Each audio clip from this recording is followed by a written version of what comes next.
നമ്മൾ പാലസ്തീനെ പറ്റിയിട്ടും അമേരിക്കയെ പറ്റിയിട്ടും ഇസ്രായേലിനെ പറ്റിയിട്ടും ഒക്കെ ദിവസേന ഇപ്പോൾ അവിടെ യുദ്ധം നിൽക്കുമോ നിൽക്കില്ലേ, അവിടെ ശവശീലം തിരിച്ചു കൊടുത്തു, പിന്നെ ജയിലടച്ചിരിക്കുന്ന ആൾക്കാർ തിരിച്ചു കൊടുത്തു എന്നൊക്കെയുള്ള വാർത്തകൾ ദിവസേന ഇങ്ങനെ ഇങ്ങനെ കേട്ടുകൊണ്ടിരിക്കുന്ന കാലഘട്ടമാണ്. പക്ഷെ ആ ചാനലിൽ ഒരു പ്രത്യേക സംഭവം ഞാൻ കുറേ കാലമായിട്ട് കാണാറുണ്ട്, ഒരിക്കലല്ല പലതവണ.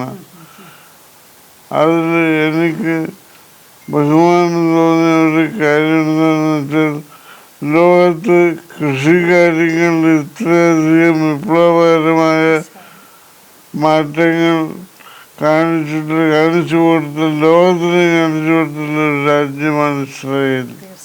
നമ്മൾ ഇസ്രായേലിന് നമുക്ക് പലസ്തീൻ്റെ കേസിൽ കുറ്റപ്പെടുത്താം, പക്ഷെ അവർ മത്സ്യം വളർത്തുന്ന കാര്യത്തിലും കൃഷിയുടെ കാര്യത്തിലും ലോകത്ത് എവിടെ നിൽക്കുന്നുവെന്ന് ഞാനത് കണ്ടപ്പോഴാണ് മനസ്സിലാക്കിയത്. ഓരോ എന്തെല്ലാം ചെറിയ ചെറിയ കാര്യങ്ങളിലൂടെയാണ് കൃഷി ലോകത്ത് മുഴുവൻ പല കാര്യങ്ങളിൽ യുദ്ധം ചെയ്തിട്ടും പരസ്പരമുള്ള അധികാരം കാണിക്കുന്നതിന് വേണ്ടിയും ഭൂമി മുഴുവൻ നഷ്ടമായിട്ടുണ്ടെങ്കിലും ഇതിൽ നിന്നെല്ലാം പാഠങ്ങൾ പഠിച്ച് ഇസ്രായേലിലുള്ള ആൾക്കാർ കൃഷിയിൽ കൊണ്ടുവന്നിട്ടുള്ള മാറ്റങ്ങൾ അത് മനസ്സിലാക്കാൻ നമ്മൾ അവിടെ പോവുക തന്നെ വേണം. അവിടുന്ന് എനിക്ക് പറയാനുള്ളത്, ഇവിടുന്ന് ഈ കണ്ടനാട് ഭാഗത്ത് നിന്ന് ഒരു സംഘം ഇസ്രായേലിൽ പോകാൻ വേണ്ടി ശ്രമിക്കണം. ഞാനും കൂടി ഉണ്ടാവും അതിൽ.